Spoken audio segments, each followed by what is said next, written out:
दादी साहब भी कहते हैं कि हम भी चाहते हैं अरमान हमारी फॉर्म ज्वाइन करे। और सब लोग चौंक के देखने लगते हैं, यहाँ तक कि अरमान और अभीरा भी। लेकिन अरमान कहता है इनके चाहने से क्या होगा, मैं ये फॉर्म ज्वाइन नहीं करना चाहता। उतने में मनोज चाचू कहते हैं कि अरमान, तुम बात को समझ नहीं रहे हो। अब इस फर्म को तुम्हारी ज़रूरत है। ये फर्म बैंकरप्ट हो जाएगा। यानी कि अरमान के अलावा इस फर्म में कोई और काबिल वकील ही नहीं है। इन लोग का तजुर्बा या फिर बाहर से कोई काबिल वकील भी नहीं ले सकते कि इतने महीनों में ये बैंकरप्ट हो रहा है। और संजय फूफासा जैसा चालाक इंसान जो हेर फेर कर सकता है, कुछ भी कर सकता है, वो इंसान भी बचा नहीं पा रहा है। हंसने जैसी बात है ये तो। मनोज चाचू आखिरकार अरमान को कहते हैं तुम्हारी ज़रूरत है और तुम्हें वहाँ होना ही चाहिए, इस फर्म के लिए, इस घर के लिए। वो कहता है नहीं। अभीरा तुरंत कहती है कि इसे सोचने की ज़रूरत है। तभी विद्या कहती है अरमान, ये रोहित का कोट है। वो हमेशा से ये चाहता था कि तुम इस फर्म को ज्वाइन करो, इस घर में वापस आओ। अब तुम इस घर में तो वापस आ गए हो, लेकिन फर्म भी ज्वाइन करो और इस फर्म को बचाओ। अरमान पिघल जाता है, रोहित की बात निकलती है तब। वो कहता है ठीक है। अभीरा उसे कहते कि वक्त लो, ये तुम्हारा करियर चेंज करने वाली बात है। वो कहता है नहीं, मैं रोहित के लिए करूँगा। अभीरा एकदम से अरमान को देखने लगती है। विद्या रोहित का कोट अरमान को पहनाती है और कहती है रोहित यही चाहता था कि तुम फॉर्म ज्वाइन करो। उसने तुमसे वादा भी लिया था रूही, दक्ष और पुकी का ख्याल रखोगे, तो ये फॉर्म ज्वाइन करके तुम वो ख्याल रख सकते हो। विद्या अरमान को रोहित का कोट पहनाती है। अरमान कहता है लेकिन मेरी एक शर्त है, और सब लोग चौंक के उसे देखने लगते हैं। यहाँ पे कियारा अभीर और उसकी शादी की फ़ोटो फ्रेम लगा रही होती है दीवार पे। उतने में अभीर के फ़ोन पे मैसेज आता है और कियारा कहती है कि वो नारियल पानी वाले ने बोला था वैसा कुछ होगा क्या, इसलिए वो उसका फ़ोन चेक करती है। तो एक पिज़्ज़ा प्लेस करके नाम सेव किया होता है और उसका मैसेज होता है कि हमेशा की तरह मैं गार्डन में तुम्हारा इंतज़ार करूँगी, आ जाओ। तभी कियारा सोचती है कि मैं जिस गार्डन में बैठी थी उस गार्डन में अभीर आए थे, तो वो मुझसे नहीं, उस शख्स से, उस लड़की से मिलने आए थे। लेकिन ये पिज़्ज़ा प्लेस करके कौन सी लड़की है, ये सोच के कियारा परेशान होती है। दूसरी तरफ चारू और मनोज चाचू ऑफिस में सारे स्टाफ को, संजय फूफासा भी खड़े होते हैं। उन्हें कहते कि आप लोग ये फॉर्म छोड़ के ना जाए। वो लोग कहते हैं कि हमारे पास केस भी नहीं है। जब अरमान सर थे तब हमारे पास बहुत काम था, लेकिन अब कुछ भी नहीं है। यानी इस फर्म के बाकी के वकील संजय फूफासा, मनोज चाचू और चारू, इनमें कोई भी दम नहीं है कि वो फर्म थोड़ा बहुत चला सके। बस अरमान और अभीरा ही चाहिए। अरमान ने इस फर्म में एज अ पार्टनर अभीरा को भी लिया है, क्योंकि उसकी शर्त होती है अगर मैं ये फर्म ज्वाइन करूँगा तो अभीरा इस फर्म में एज अ पार्टनर ज्वाइन करेगी। संजय फूफासा इसके अगेंस्ट होते हैं, लेकिन दादी सा मान जाती है अरमान की शर्तों को। और यहाँ पे सारे स्टाफ को चारू और मनोज कह रहे होते हैं कि अरमान और अभीरा इस फर्म को वापस ज्वाइन कर रहे हैं। सारे स्टाफ मेंबर्स खुश हो जाते हैं, उन्हें कॉन्ग्रेट्स करते हैं। उनके पीछे विद्या, दादी सा और रूही भी होते हैं। अभीरा को उसके केबिन में बिठाता है अरमान। वहाँ पे बाकी के मेंबर्स भी होते हैं, फैमिली मेंबर्स। अभीरा अरमान को कुछ बोलने ही जा रही होती है। उतने में विद्या कहती है चलो अरमान, तुम्हारे केबिन में, यानी कि रोहित के। और वो एकदम से चौंक के देखने लगता है।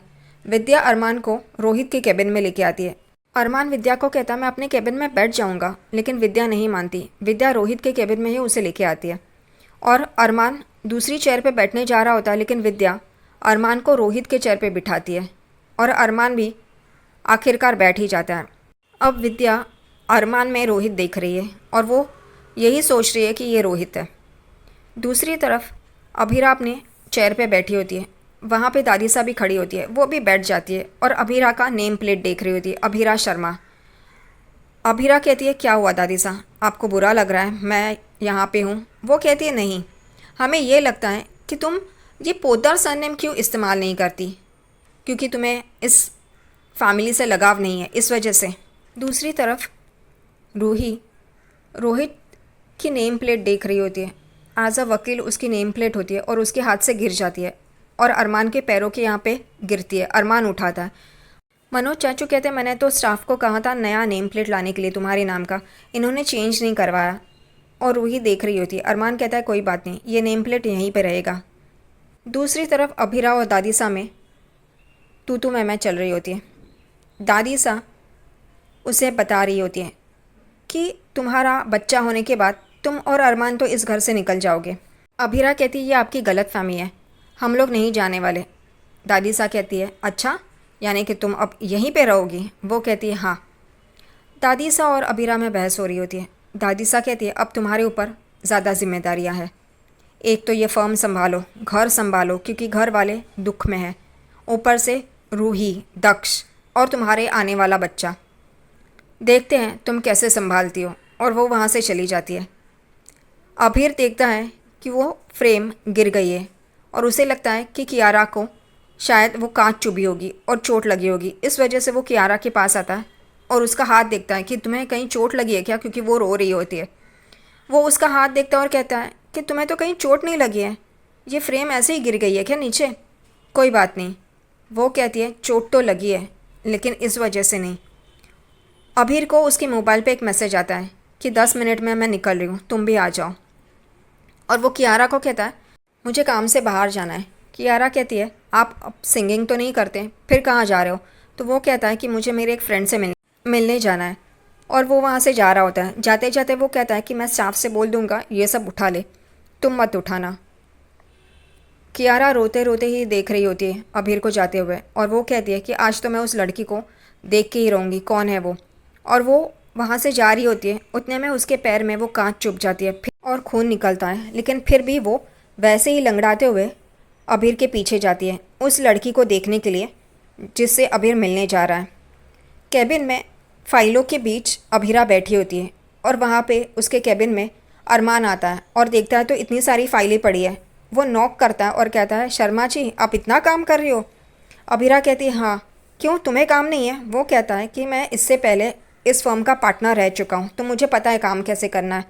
और अभीरा परेशान होती है। अभीरा अरमान को कहती है कि हम दोनों में से किसी एक को रूही के साथ और दक्ष के साथ रहना चाहिए, ये हमें ध्यान में रखना होगा। अरमान कहता है सही है। तभी अभीरा उसे कहती है तुमने बात क्यों मानी माँ की और तुम फॉर्म ज्वाइन करने के लिए रेडी हो गए, या मुझे काम दिलाना चाहते थे? तो वो कहता है शायद दोनों। और अभीरा उसके गले लगती है। अब ये ऑफिस है, यहाँ पे चिपकना ज़रूरी था क्या? स्टाफ भी होंगे, कभी वो अंदर आएंगे क्योंकि दरवाज़ा तो वैसे भी खुला था। अरमान वैसे ही खुले दरवाजे से अंदर आ चुका था। लेकिन इनको क्या है, ये घर ऑफिस इन्हें समझ में नहीं आता, बस चिपकना ही होता है इन दोनों को।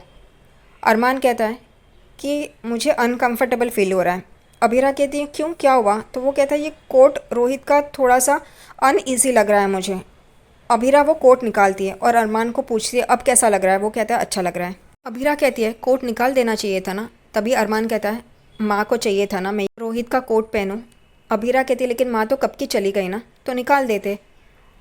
अरमान यही सोच रहा होता है। तभी अभीरा मन में कहती है माँ ने अरमान पे ज़बरदस्ती की है।